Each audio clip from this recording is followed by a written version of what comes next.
over the weekend, Arsenal won the Community Shield. A very surprising result, honestly. Personally, I find it really surprising. I didn't think that they would win so easily the way they did. Like, they made light work of Manchester City. It was so surprising. Even as an Arsenal fan myself, I thought it was going to be a very close game. But credit to Arteta and his team. They did very well. They came out with a plan and they executed it perfectly. A lot of people were worried that William Saliba's absence might show. Declan Rice and Bukayo Saka not being properly rested might also show.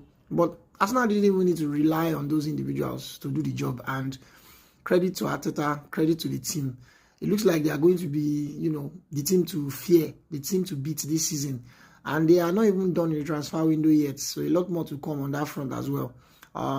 Manchester City have a lot of work to do. They have a lot of work to do now that Guardiola has gone. What do you think about, how the game played out? Let me know in the comments.